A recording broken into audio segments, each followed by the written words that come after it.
Hare Ganga Mahadev Sri Shankara Parvati Pati Mahadev Sri Shankara. Namaste, my name is Sahara Rose, and welcome back to the Highest Self podcast, a place where we discuss what makes you your soul's highest evolvement. Welcome back to the Highest Self podcast. It's so good to have you here, and I'm so excited for today's guest because you may have heard of her, Gretchen Ruben. She's someone I have deeply loved for many years, someone who's really inspired me. I read her book, The Happiness Project, I don't even know when that came out, 10 years ago, but she's such a cool person. It was awesome to sit down with her to talk all things cleanliness, order, things that don't come easily for me, you see, because some of us are minimalists and some of us are more maximalists, and I fall on the more maximalist side, which we'll talk about on this episode, but we really dive into her new book, Outer Order, Inner Calm, but what it takes to maintain an orderly home. And this may not sound like the sexiest topic, but it's actually something that I have deeply needed this year because I've noticed just how much it enhances my mood when I am somewhere that's aesthetically beautiful. So I've really made it my mission, since being married and moving into our first shared home to make it as high vibrational as possible. So I'm buying plants and, setting up little crystal and goddess sanctuaries and also at the same time trying not to overcrowd the space. And we talk about how some people genuinely do love a really good minimalist look. And I actually love how it looks. It's just not for me. I'm not someone who could live somewhere with just nothing, because I also really like the boho look of, different colors and patterns and stuff going on. But I really appreciate order. And I really appreciate, not having to look through a mazillion drawers to remember where my things are.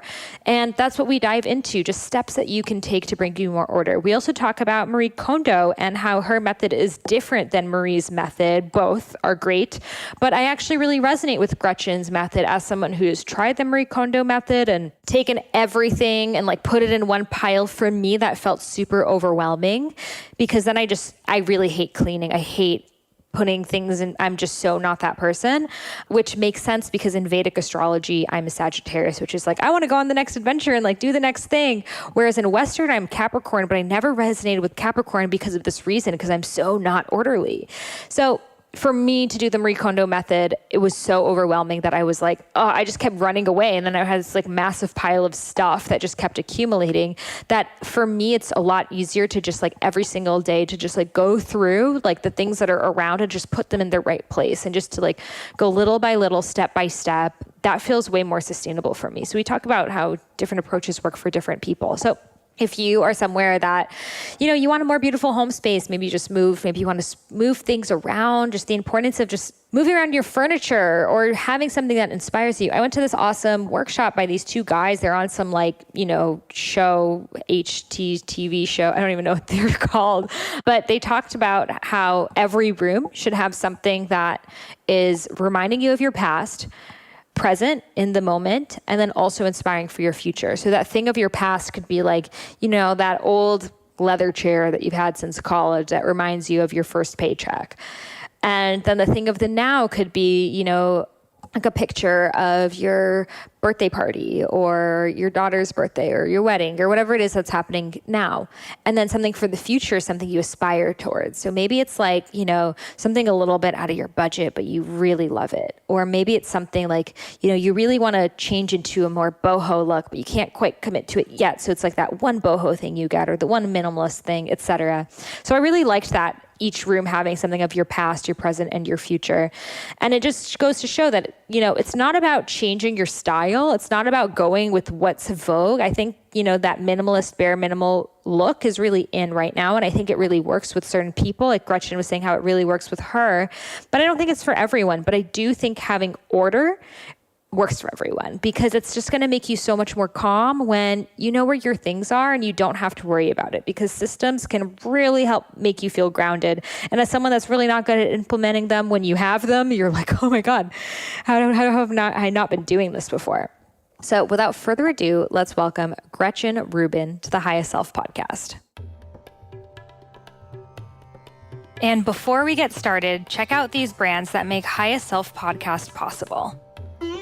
Are you interested in having a career focused on health and wellness? Well, if so, then the universe is calling you to become a holistic health coach. I am offering this incredible deal, a discount of $1,500 off my alma mater, Institute for Integrative Nutrition, which is the world's largest nutrition school with guest teachers such as Deepak Chopra, Chris Carr, Dr. Hyman, and Dr. Andrew Whale, and so many others. It is split between 6 months of health coaching programs teaching you hundreds of nutritional theories, including Ayurveda, as well as 6 months of business coaching. And as an additional bonus, I am offering a webinar where I will teach you how to use social media to create a thriving career as a health coach. On top of that, I have created a private Facebook community just for the Highest Self podcast listeners who are becoming health coaches to connect with each other, meet up with each other, and support one another on this journey. So if you're interested, send an email over to Sahara, Sahara, at eatfeelfresh.com with subject IIN. Again, Sahara at eatfeelfresh.com with subject IIN. And I will personally send you back the email that will allow you to get a $1,500 off discount, as well as my business coaching webinar and the private Facebook group. I'm so excited for you to begin your journey as a health coach. This episode is brought to you by Ayurveda. Ayurveda is a modernized Ayurvedic supplement company that takes certain issues that we have, such as mood, joints, immunity, digestion, and creates these custom little packets exactly for us, infusing ancient Ayurvedic herbs with modern vitamins and minerals. I take the mood formula daily. It is great if you work a stressful job, had adrenal fatigue, ever suffer from anxiety or even depression. And it really heals you from a fundamental and holistic level. So if you want to try it out, head over to Youveda, YOUVEDA.com. Use the code Sahara and you'll receive 35% off your first order. And they now ship to almost every country globally. So check it out if you live internationally. They may be shipping to your country too. And they just added India, guys. Welcome, Gretchen, to the Highest Self podcast. It's so great to have you here. I'm so happy to be talking to you. Well, the first question I would love to ask you is, what makes you your highest self? I think it's reading. I feel like reading is the thing that is always reminding me of like aiming higher and wanting to grow, and also energizing me for making the effort to be my highest self. Reading is kind of, it's my cubicle, it's my playground, it's my treasure map, it's my teddy bear. It's kind of, it's the biggest thing in that for me. Well, you're in the perfect career because writing a book takes a lot of rereading and, of course, gaining inspiration from other books as well. Absolutely. Absolutely. So I absolutely love your new book and your whole approach to having a clean home and how that's so interrelated to our inner happiness. So can you share how our happiness is related to our surroundings? Well, there are some few people who are truly clutter blind. And I would say my sister, who's the co-host of the Happier with Gretchen Ruben podcast with me, is like this. Like, they really don't see it. They don't care. You know, if my sister lived by, she would never close a cabinet door, you know, because she just doesn't care. But for most people, outer order really does contribute to a sense of inner calm.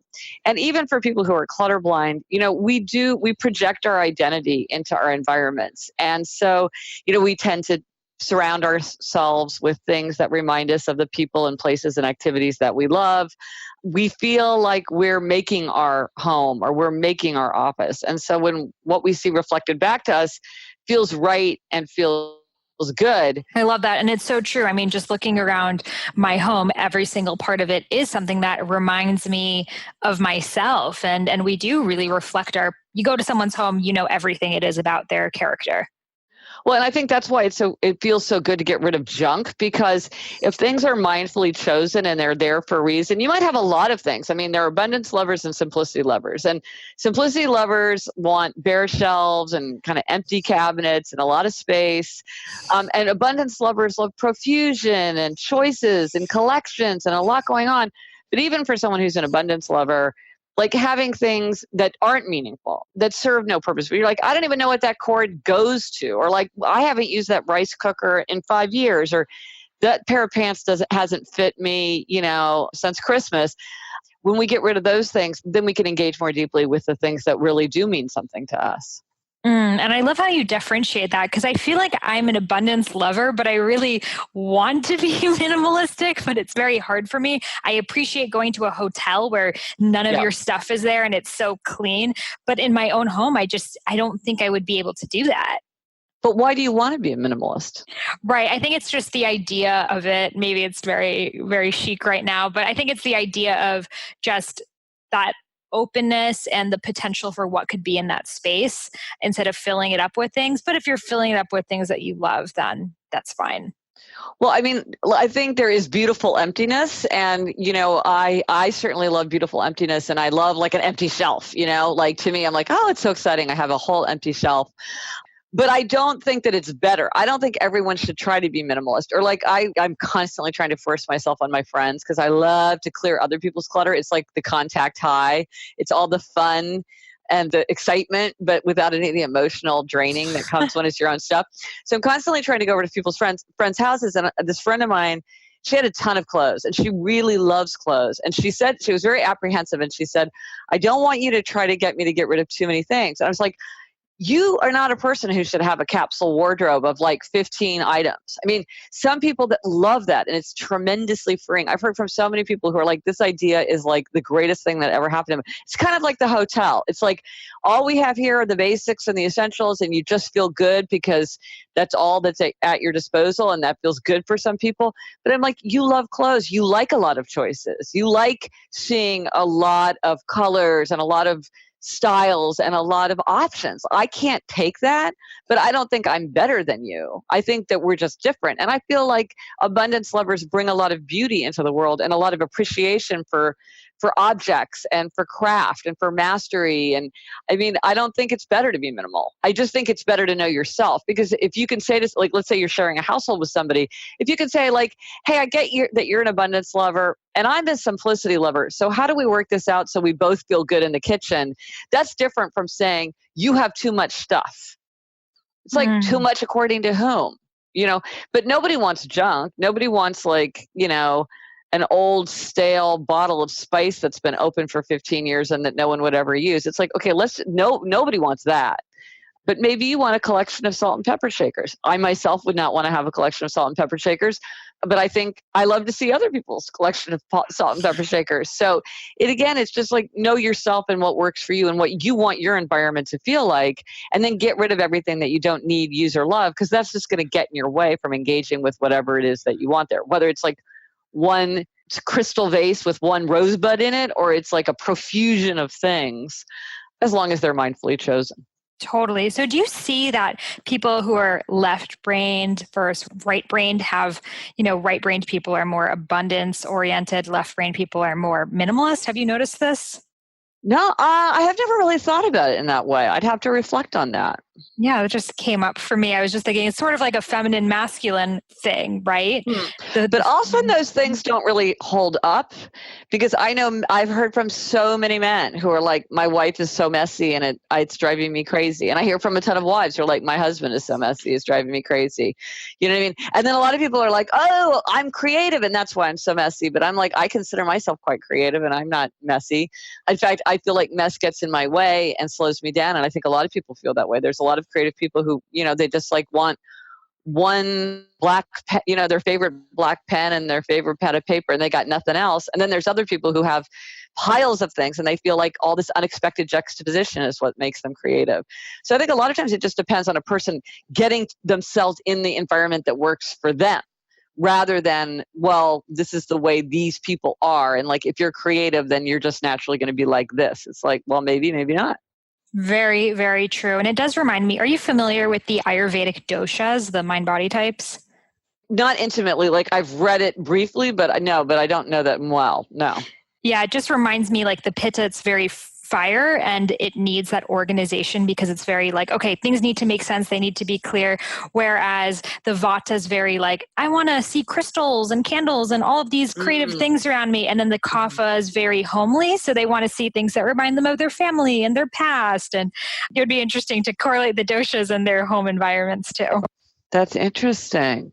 There's a wonderful book called Daily Rituals by Mason Curry, and he looks at a bunch of super successful people, painters, dancers, scientists, writers, and he looks at just he calls it daily rituals, but it's really daily habits. And what you see is that people have wildly different habits, but the thing that they do is that whatever is what they need, if they need a million pictures of their family around, then they make sure they have that. If they need to go work in a shed with no windows, they do that. So maybe it's about sort of recognizing how do you fit into all of these different approaches and then shaping your environment to bring out the best in your spirit. So true. So for you to find your ultimate environment, did you kind of go through a trial and error of trying different things and seeing what felt right, or did you just intuitively know? I just have always known that I really just do feel better when there's less stuff and when there's like a lot of white space. And also I'm a person, some people this seems to annoy more than others.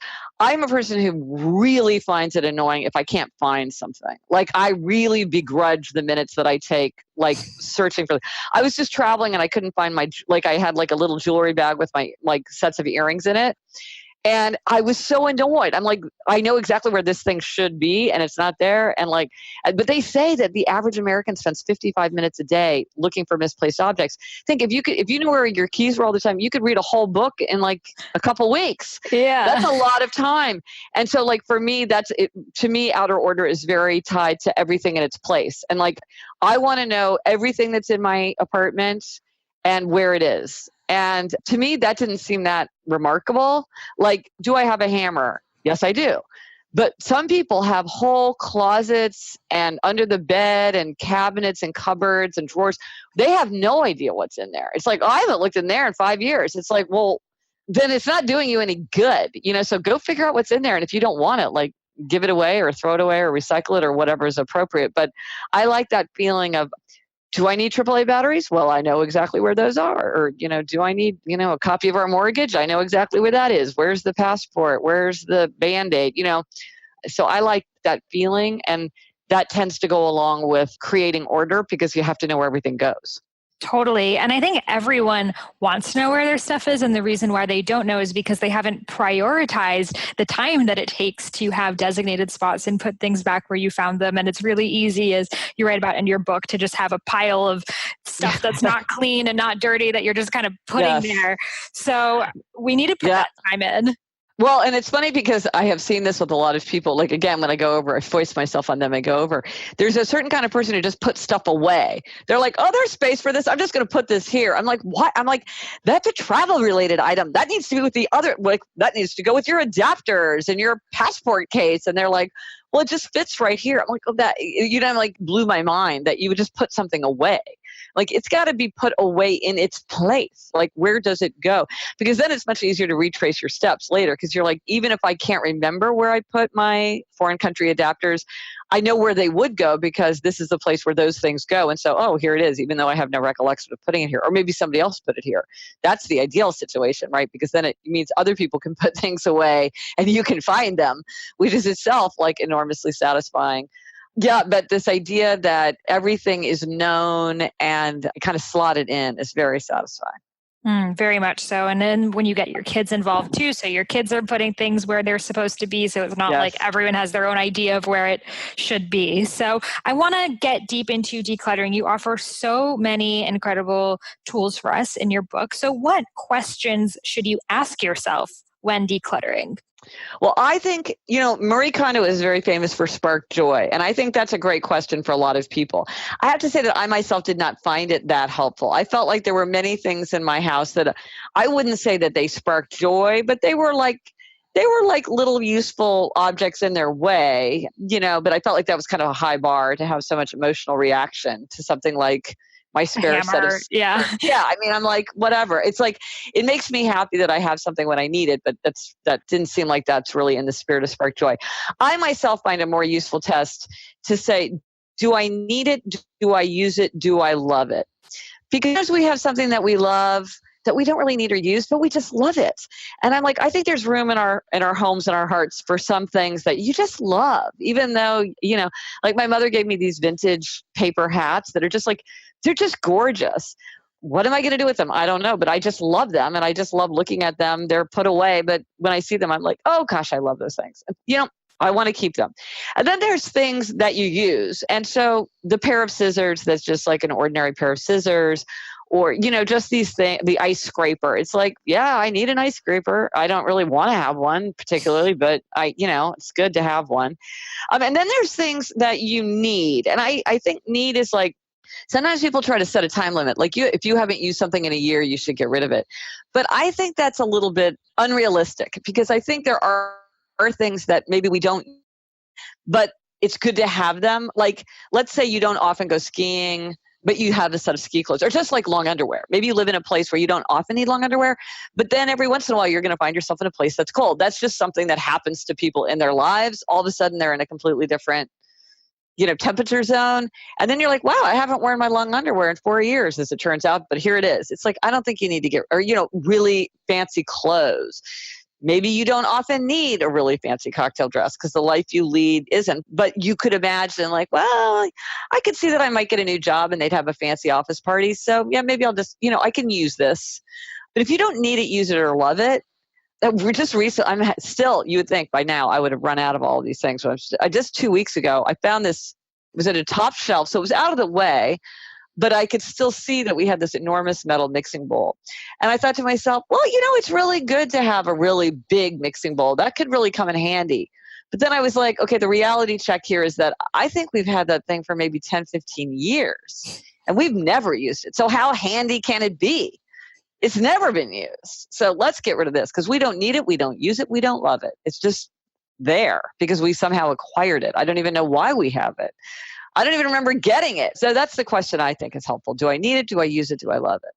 I love that so much. And it really speaks on how you're talking about in your book that we have fantasies. Like maybe in your fantasy world, you're making a fresh batch of cookies in that big bowl, but realistically, you don't have time for that. So you don't need the bowl. Yes, exactly.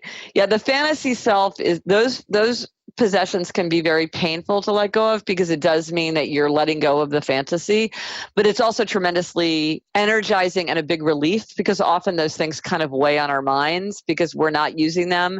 And we have this feeling like I should be doing it, but I'm not doing it. Should I be an entirely different person? Should I be the kind of person who makes a batch of cookies in a big mixing bowl? Even though I'm not, maybe I should be. And like that kind of runs through your mind every time you see the bowl or the guitar that you don't play or the yoga mat you don't use or whatever it is. I almost bought, I was with my mom and we saw these linen cocktail napkins that were like really, really, really attractive. And she's like, oh, they're on sale. You should get these. They're great. And I'm like, I almost did. And then I'm like, what am I thinking? Like I would be scared to use linen cocktail napkins. I have no idea how to integrate these into my life. They'll just upset me if I see them on my shelves because I won't know what to do with them. So no, I will not. Even though it's a good bargain, I don't need them at all, which is an even bigger bargain. Totally. And one that I see in a lot of people's homes is the unused exercise equipment, the treadmill from 1990 that has collected dust on it. And it's amazing because I think like, especially before gyms were as common, a lot of people were buying personal training equipment for their houses and then never using them. But you don't want to let go of the fantasy of being that person who doesn't work out. Well, and I think a lot of times people make the mistake of thinking that if they buy the equipment, then they'll use it. Yeah. And it's like, well, buying it is the easy part. It's definitely easier than getting rid of it because like, what do you do with that treadmill from 1990? It's like, it's not so easy to figure out what it weighs 1,000 pounds for one thing, but it's like, it's not enough to buy it. You can't buy something and think, okay, well, if I have it, I'll use it. You really have to know that you have a way of getting yourself to make use of it because otherwise the thing just sits there like gathering dust or serving as kind of a closet. I think a lot of exercise equipment is sort of like becomes clothing stand. Definitely. So can you tell us the difference between backward-looking and forward-looking clutter? Oh, yes. So backward looking clutter is people who are like, oh, we had so much fun playing, Operation, this board game. It's kind of broken and the buzzer doesn't really work anymore, but we should hang on to it because we had so much fun playing it. So that's backward looking. So these things are important because of the role they played in the past. Then there's forward looking clutter. And this is like, well, this could come in handy. Yeah, look, this pickle jar. This is a perfectly good glass jar. I should keep this because maybe one day we'll need a glass jar. Okay, now it is true that I already have 15 glass jars, but I'm going to put this one here because this is like, I might be able to use this. Or there are also people who will buy things in anticipation needing them, even though that need has not yet arisen. Well, I think I should get some fancy stationery because probably I could use fancy stationery. Well, can you use fancy stationery? Because some people can't, but then some people can't. So you don't need to buy it just kind of like on the theory that everybody should have this thing, because you only need something if you're actually going to use it. So forward-looking clutter is about, this is a future thing that is going to arise. So those are people who often really want to be prepared. Buying a birthday gift with no one in mind, for instance. This would make a great gift. So I'm going to buy it, even though I don't really know who would be the recipient. So my mom, yeah. Oh, really? There you go. We just had like a closet of like gifts. Someone's birthday, like pick one of the gifts we have. And then, but was that useful or was it like there was too much? What do you think? Definitely too much. And then kind of giving someone a gift that you're not really quite sure is for them. Right. Because it's just in the cabinet. Yeah. Right. So definitely, I see a lot of people have both backward and forward looking clutter. Yeah, I think they probably go together quite often. That's absolutely true. So can you tell us about your idea, the bowl of requirements? Ooh, this is one of my favorite innovations because, so what I noticed was that, and I mentioned how much I dislike misplacing things. I noticed that I was unusually likely to misplace things when I was traveling, especially when I was traveling with my family. I travel a lot, but then, when I'm traveling with them. And I realized that the reason that this happened so much more was that when I was at home, everything went into its place. And my family is actually quite good about this too. So we knew where things were because they just were where they were supposed to be.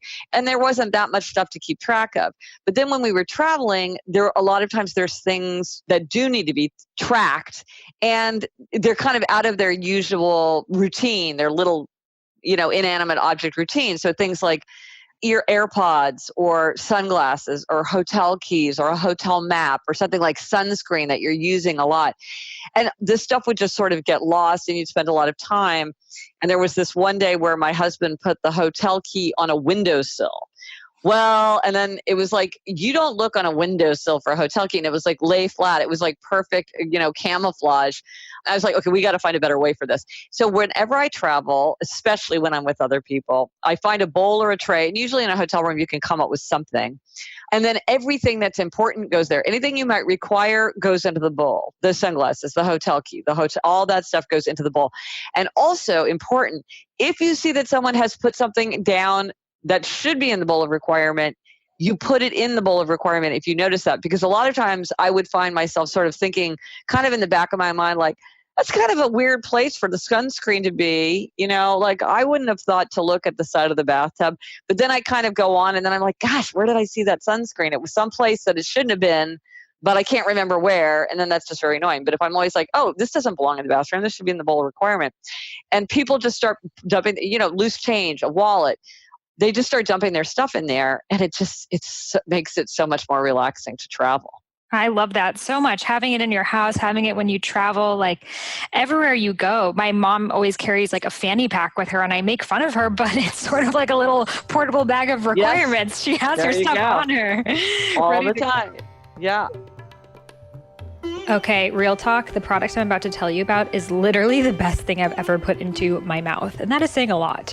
And this is Organifi's Gold. So essentially it is the hot chocolate of your dreams with none of the sugar and all of the turmeric and reishi with a touch of ginger as well.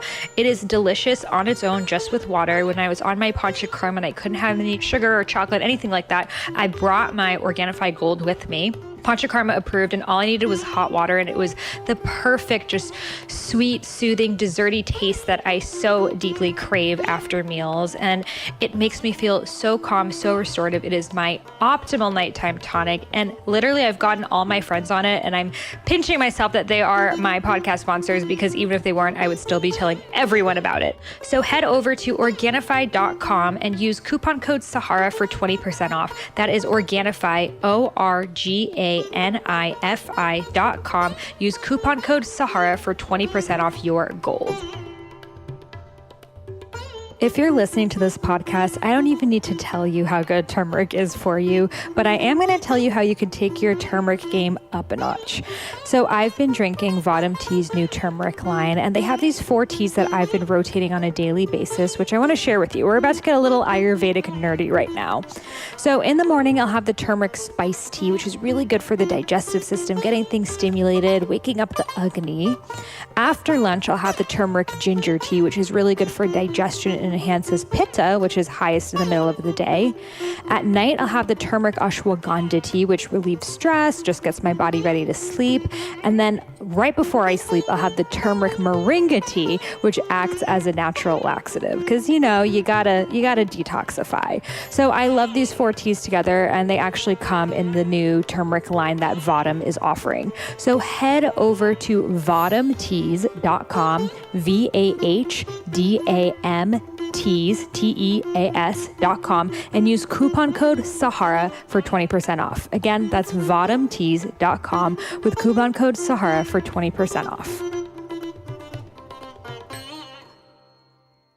What are your thoughts then on souvenirs? Like a lot of, especially kids, when they travel, they want to pick up something from that place that they go, but then you just end up with a bunch of, pots from Mexico and Thailand. What are your thoughts? Well, I think souvenirs are tricky because a lot of times the stuff does look much more appealing in its place than it does when you get it home. And so then it sort of isn't even really something that you want, but then it's like a souvenir. So then what do you do with it? I think but I understand the impulse of wanting to have something to memorialize the trip. So it's good to think of something that maybe is very small and easily portable that you can use. So for instance, some people like spices. So like, I'm going to go to Morocco, I'm going to get some spices, and then it's fun because I'll bring it home. It gives me something to buy because I think some people like to go buy, and then I can cook with it when I get home, and that kind of reminds me of my trip, and that's fun. And then it gets used up. So that's kind of a nice kind of souvenir. Or something like a postcard where, we had this amazing time doing this XYZ thing. Let's write a postcard of it. And then maybe we can have a box of postcards, or maybe we could even on the back jot down a few memories about, we went to the London Eye. It was so fun. And but it was hilarious when so-and-so dropped their ice cream cone on the floor. Just write that on the back. And then it really is like a lovely memento. It's a picture, it's a memory, it's something that you bought. I mean, some people really do like the process of going shopping in a new place. I myself do not feel that, but I know that many people do. So you just want to channel that desire into something that isn't going to overwhelm your home. Or just say you can pick one thing. You're not going to bring home 10 things, or however you can limit it for yourself. And pay attention to what you enjoy looking at later. We were in France, and I don't even eat candy, but there was just this really, really, for some reason, beautiful candy box. And I thought, it would that could be like a fun set of souvenirs. It's like interesting candy boxes from around the world, or you know what I mean? It's like they're small. They would look good on a tray. They'd each be full of memories. It's not the same thing as you say, let's buy a 5-piece tea set, where it's okay, where is that thing going to go? It's going to take up a lot of space. Love that. Yeah, I love the postcards idea because it's something tangible. I always tell myself, well, you taking pictures there is a souvenir, but I like the idea of, because going to a market, I love going to markets and being able to pick something and have it. I think that will take off your desire to purchase something in a way that's not going to create more clutter. But speaking of taking pictures, it's very interesting, and this is something that I've become increasingly interested in, is the relationship between the pleasure of acquiring something and when that pleasure can be satisfied by taking a picture of something. So how many people have told me that people who love to shop will do this thing where they go online shopping and they'll fill their basket with all their favorite things, and then they just abandon it and they never intended to buy. It's fun for them to be like, okay, I'm going to get the lavender blouse because that would look great with those. They just like that process of sort of, it's like they don't need to actually own it. They just want to sort of claim it. And I think there is an aspect of taking a picture of something where you're like, it's a way of claiming it in a very satisfying way, but then that doesn't take up any space at all. If you're like, oh, I have a picture of that. So maybe if I have a picture of the market, like a couple cool pictures, maybe I don't actually have to bring home something from the market. It's just fun to go. I think sometimes people feel like, well, what's the point of going if I don't buy something? I'm like, it's fun to go. Like all these people told me about going to a grocery store in a foreign country. This is like the greatest thing of all time. I don't know how I had not known about this. Go to a grocery store in a foreign country. It is fascinating and so interesting to just go to a grocery store and seeing what's the same and what's different and like how the stuff is packaged and what the colors are. But it's not like you have to buy a basket full of groceries. You could just go and look and, maybe you buy one little thing, but it's still fun and it still gives you that feeling of I'm in a new place and I'm taking in a new culture. Totally. I love going to different grocery stores. And yeah, I do think having that picture, at least that moment will live on. Yes. And that's really why Yes. we're collecting things to begin. Yes. So I'd love to know, for people who love, they love crystals, they like flowers, they like things. How can we add beauty to our space without crossing that line of overcluttering? Well, that is a great question. And I think part of it is the mindfulness. So let's say you love crystals. It's like, but do you love them all equally? Maybe you can pick your favorites and say, okay, well, if I have 3 favorites, then I will really enjoy them and engage with them more than if I have a whole bunch where they're all just kind of like indistinguishable. And also, I think when you really purposefully pick something, I think people do often really like that curation feeling of like, I'm going to pick the best, or I'm going to think about how these things are the same or different, and then choose the ones that I present to myself or I present to the world. And those are going to stand out more if they aren't in a jumble. I mean, it's the same thing with anything. It's like if you have 100 family photographs crowded onto a mantelpiece, they just fade into nothingness. If you have one beautifully framed photo, it's much more likely that your eye will fall on it and you'll actually register it because it's not lost in just like a bunch of stuff. I think another thing is like visual noise. And again, people have very different susceptibilities to this, but when you feel like your eye is just like glazed over as you're looking at a certain area because it just can't be taken in, like some people's refrigerators, they just accumulate so much stuff that you can't even make sense of it. And it's just like this like cacophony of things. I think that's a place to stop and say, okay, can I clean this out so that certain things stand out very vividly because I've gotten rid of all the stuff that's kind of creating this noise that's drowning out what they're trying to say to me. Love that so much. And I do think that there is such beauty in the process of curating and choosing what do I like, what really is important to me. And it gives you more involvement with your things than them just sitting there on your shelf. Yes. Well, one thing Marie Kondo says that I think is very wise is that she says you should touch everything. And I think there's really something about that you can't just like open a closet and be like, oh, this stuff is all good. It's like if you really handle it, then it kind of forces you to be like I did this recently with a shelf of paperbacks. I love books. I have like hundreds and hundreds and hundreds and hundreds of books. But when I pulled it off the shelf and I realized this paperback is so old, it's just falling apart. You couldn't read it because just opening it, the pages are starting to fall out. If I was going to read this book, I would check it out of the library, if I was going to reread it, which I might have. But I'm like, I wouldn't reread this because it's just in such poor condition.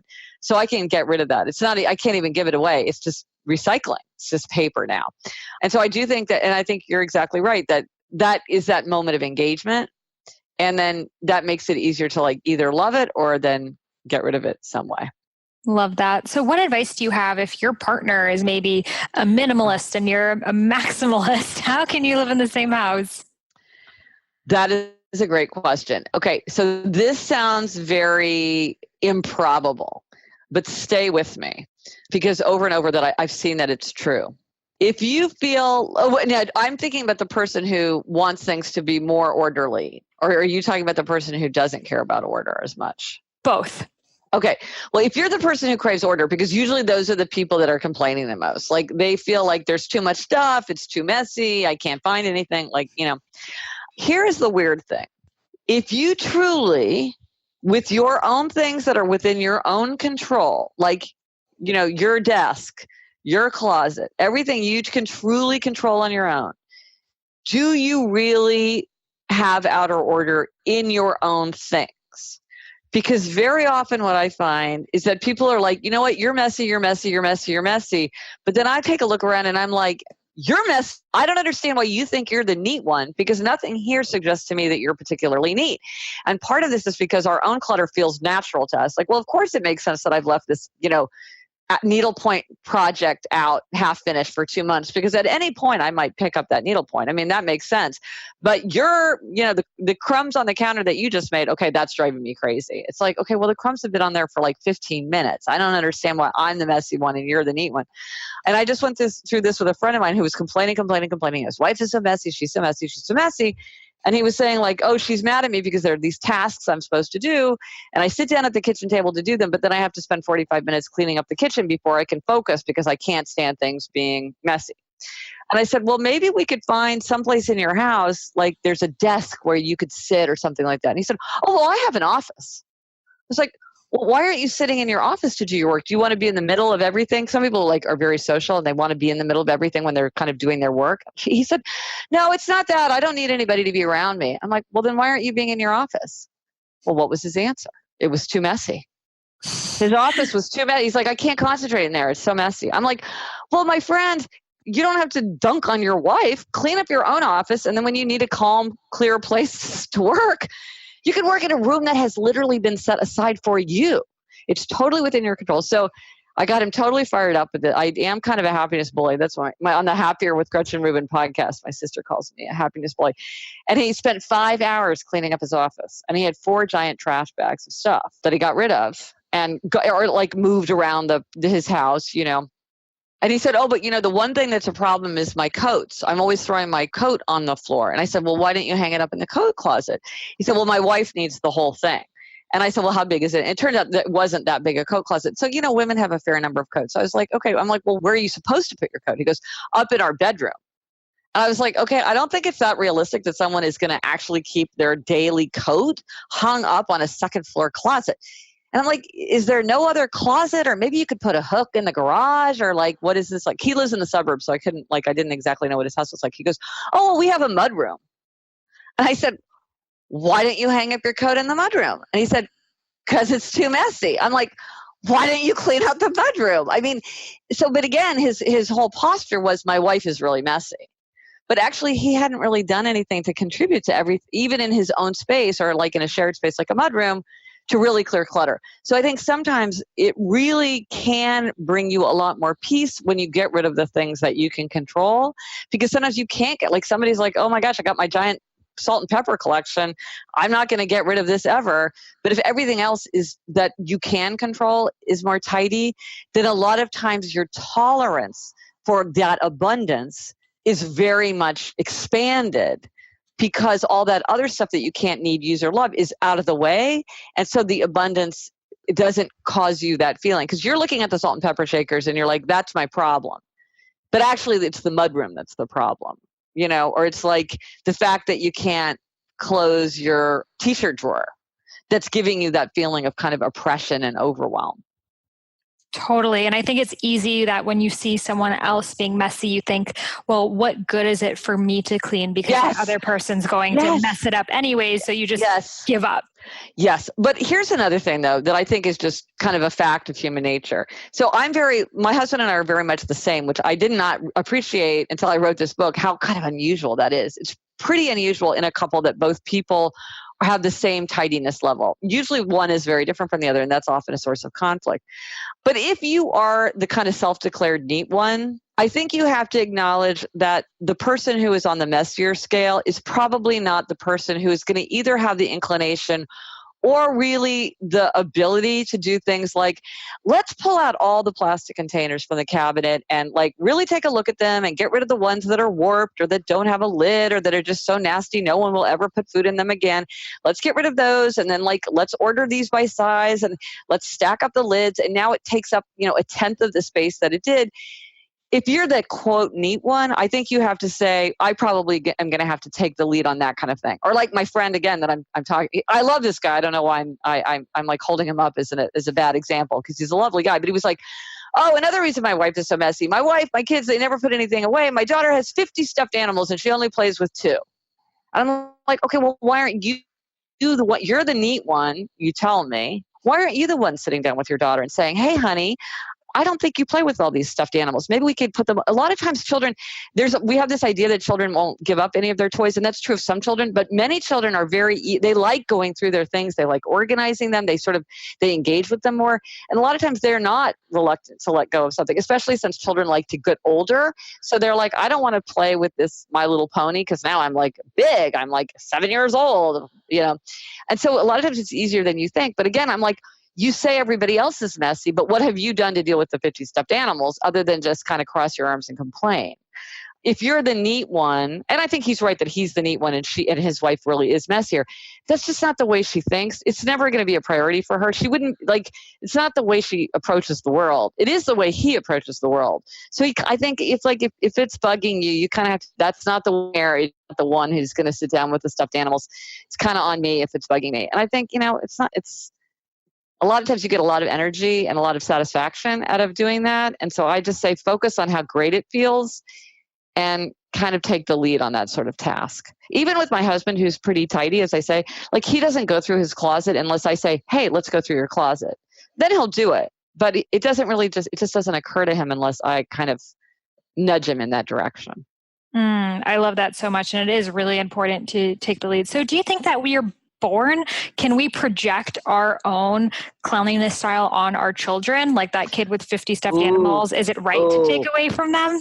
I wouldn't take them away from him. If she's like crying because a lot of kids would play with 50. My daughters played hospital and they would lay out in our dining room, they would create kind of this tent with the dining room table and they would lay out all their dolls and pretend to be like almost like plague doctors, ministering to all these, that would take 30, 40 dolls and stuffed animals and they'd be busily doing their thing. And so they really use them. So I wouldn't deprive them of it if it makes them very sad, but a lot of times they wouldn't even notice. I have a friend who her whole thing was she would put things in storage because they lived in an apartment. So it was very common for them to put things in storage, but then she just got rid of them and her daughter never followed up. It's just like, okay, that thing's just gone. But I am fascinated by that question of I think, I'd be curious to know what you think. I think a lot of it we just bring into the world and that even if we are not that, at a certain point, you are who you are. And it doesn't, I don't think anything that my parents could have done raising me I think I just am who I am. And I don't, unless it had been some extreme situation. And so I think when parents get very upset when they're like, oh, if I don't really discipline my child, they're going to be a terribly inconsiderate college roommate and incredibly messy. I'm like, I think a lot of it is just sort of you get what you get and you don't get upset. And some people are messy. My sister's incredibly messy. She's always been that way. On the other hand, there are people who you see reacting strongly against their childhoods. If they had parents who really had lots and lots of stuff or were almost like hoarders, sometimes those children want almost nothing. And I've talked to a lot of people where they really are disciplined about having as little as possible because they just associate it with kind of a suffocating feeling. Or people who weren't allowed to have that much as children, they will want things because they're like, I can't have them as adults. And sometimes even I've talked to people who are literally by toys. I couldn't have this as a child, so I want it as an adult. And so they'll have toys and not their childhoods were exceptionally deprived or something. It was just kind of you have a very simplicity lover parent. There's a lot that they don't want to have around. And so then sometimes as a child with more freedom will react against it. So I think it's complicated. I don't know. What do you think? Yeah. I think that sometimes, how with twins, you take the other stance. If one's really outgoing, the other one becomes more introverted. So there could be a thing with siblings, if one's really messy, the other is boycotting the messiness and becomes super clean. So I wonder if that juxtaposition happens often or if it's more you just follow the parents. But I do think a lot of it is innate within you because you see some kids from the get-go are really clean and others are just that's not a priority for them. Well, and then there's also things like executive function, which for some children kicks in early, and then some children have to be more mature before they have executive function. Because a lot of orderliness is just like, I'm not going to just jam my paper into my backpack. I'm going to put it in a folder, and then every night I'll take out my lovely pile of folders and put them on the side of my desk. To some children that comes very easily, and then for some children, as adults, they might do that. Here's my folder in my briefcase and everything, but they weren't like that as an 8-year-old. So I think part of it too is where are you in kind of the executive function curve that most of us go through. So true. So the last question I'd love to ask you is, what do you do with the stuff that you're getting rid of? I've been seeing my mom, she's been getting rid of the stuff in our house for the past 10 years, and she gives it to other people, and then they're just taking on a bunch of trash that they probably don't need, which probably isn't the best thing to do for them either. So what do you do with your stuff? Oh, well, I want to ask you about that a little bit because I'm very fascinated by that. Does she give it to them as a present so they can't say no, or does she call them up and give some examples of the kinds of things she would do? No, she'll be getting her hair done and then be like, do you want all this stuff? And they're like, sure. They don't know what's in it. And then they'll come with a truck and pick it up and just take all the stuff that they've never seen. And I'm like, who is this transaction? I mean, I don't know if they maybe sort through it and then decide, but most likely it's just going to end up sitting in their house and then sitting in someone else's house. And it's just this pile of free stuff that no one can say no to. And so does she give it to people who sort of feel like they can't say no? No, people who are in need mostly. Uh-huh. But I don't know if it's exactly what they need. Right, exactly. Well, that's interesting. I've never heard of exactly that before. That's fascinating. Well, I think that there's a very strong impulse in us, and maybe this is what your mother is showing. We like to give things to somebody who needs it. And I think one of the things that makes it a lot easier to clear clutter is that if you know where it's going, it's much easier to let go of it because, it's like giving a hand-me-down. If you know, this child is just the right size and I have all these clothes that are just going to be perfect for that child, it's tremendously satisfying to hand it over because you know that somebody's going to make good use of it. But when you're sort of just giving it away, I think sometimes people feel like, well, I don't know what use it's going to be put to.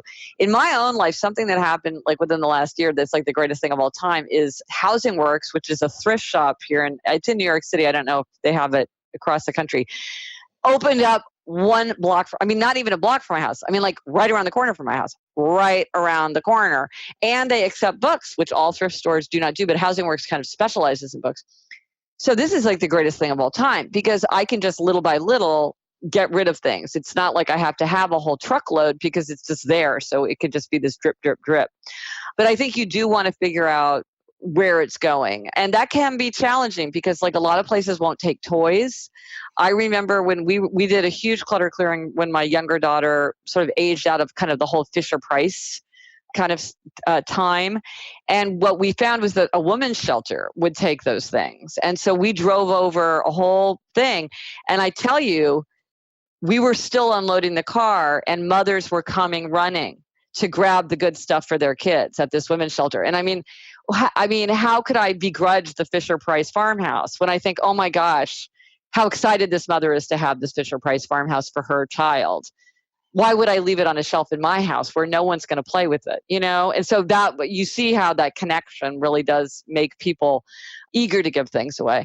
But I just think if you have something and you're not using it, let it go out into the world where it can do more good for somebody. There's just no way that metal mixing bowl, it's doing nothing in the world. It's the same thing as me just lighting it on fire in a backyard because nothing is happening with it. Whereas if I give it away, I don't know what's going to happen to it, but something is likely to happen to it. When you know where it's going, it's easier. But I do feel like sometimes people, they hang on to things until they can find the perfect recipient. And you just might not know the perfect recipient. Like your mother, she's just sort of like, I'll let you figure it out. And that might be because the emotional pain of letting go of things is hard for her. So she just wants to do it all in one swoop. And yet it's not. Sometimes people give away things that really they should recycle or discard because they don't want the pain of admitting that something's no good, which also happens. People don't want it to go into the landfill, even where it's like a broken umbrella. It's hard to see what's going to happen to that umbrella other than go into the landfill at some point. Oh my God. Sometimes I think about just working at Salvation Army and what a stressful job that would be, because you're getting so much stuff. Half of it is probably broken. Like, I would just get a panic attack if I worked there. I know. I would love to see some profiles.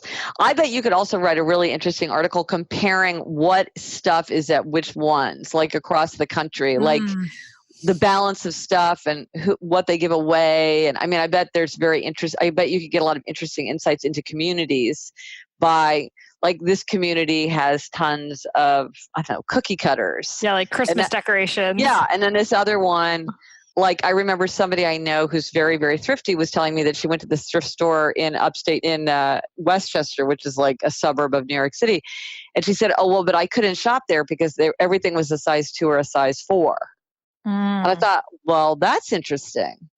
So it's kind of like demographic information being generated. But I agree, like, figuring out what to keep, because I think people do err on the side of giving away things that, okay, nobody's going to want that, and so they have to be the ones to let it go. And I bet that is stressful. I bet it's emotionally draining to be like, nobody wants to use this George Foreman grill that's covered in fat. Like, I got to get, this thing, it's over. It feels bad. You want to have things be put to use. Yeah. And I think a lot of us, we feel bad when we haven't properly used it. It's the grill that we've never even opened. Yes. And now we're giving it away. Like, oh God, it's a horrible thing to admit to yourself. I love wearing things out. Like, I used to be very puzzled because I would actually get a sense of satisfaction when there'd be like a hole in my sock or my underwear, or like we wore through the carpet on our stairs. And it gave me such pleasure to look at it. And I'm like, that's so weird. Like, why do I like seeing a hole in my sock? And I realized because it made me feel like I was really using things up. I like that feeling of things being put to use. And so I'm like, oh, well, no one could dispute that I'm wearing these socks because I've literally worn a hole. We've gotten our good use out of this carpet because it's actually wearing out. Because to be surrounded by things that aren't used, it's kind of it can be an almost like glutted feeling, which weirdly I think sometimes people address by going shopping. Yeah. It's like that weird cycle. It is. Oh, so good. Well, thank you so much for sharing all of your wisdom with us. I could talk with you about this. I know. It's so fun to talk about this subject. It's fascinating. So fun. So where can listeners pick up your new book? Anywhere they buy books. If you would like to read a sample of it or listen to a sample of the audiobook, that will be on my website, GretchenRuben.com. And I have a podcast, Happier with Gretchen Ruben. And as I said, my sister Elizabeth is very messy. She's my co-host. So we talk about this a lot, and she represents the other side. So I'm on social media everywhere as Gretchen Ruben. So I encourage people to get in touch if they have thoughts or questions or observations about outer order or happiness or habits or anything else like that. Human nature. Well, thank you so much for all of the incredible work that you're putting out there into the world. And now I am really itching. I'm like thinking, how big of trash cans do I have to start throwing stuff away right now? Doesn't it get you psyched up? It does. I love that feeling. You're like, oh my gosh, I know exactly where I'm going to start. Oh, that bottle of shampoo, it's 3/4 empty. Yeah. And then when you start and you don't want to finish and you have bags of stuff all around your house and you're like, oh, why did I start this right now? I'm too busy. It's like, you got to get out and you got to get in. Well, it's funny because one of the things that I write about in the book is that things often get messier before they get tidier. And you kind of have to just sort of brace yourself for that because it can be a little discouraging as you're working through it, but it's totally worth it. Totally. Well, thank you so much for sharing with us. And we look forward to diving into your book soon. Thank you. So great to talk to you. How epic was that conversation with Gretchen? Did it inspire you to start cleaning your house and putting everything into place? I know for me, even just talking to her, I was like, I cannot wait to go clean. And actually just re-listening to it, I'm going to go clean right now. So I hope this inspired you to make your home the most beautiful sanctuary that you deserve. And I'll see you on the next episode. If you loved this episode, I would love for you to leave a review in the Apple Store. As a free gift, I will send you the first half of my unreleased book, Eat Right for Your Mind Body Type. Simply leave a review, take a screenshot, and send it over to me at Sahara@eatfeelfresh.com. And I will send you back the first half of my unreleased book, Eat Right for Your Mind Body Type. Please connect with me on social media at I am Sahara Rose.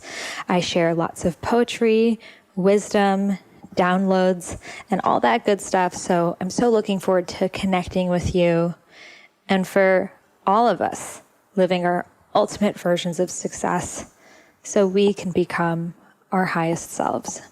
Namaste.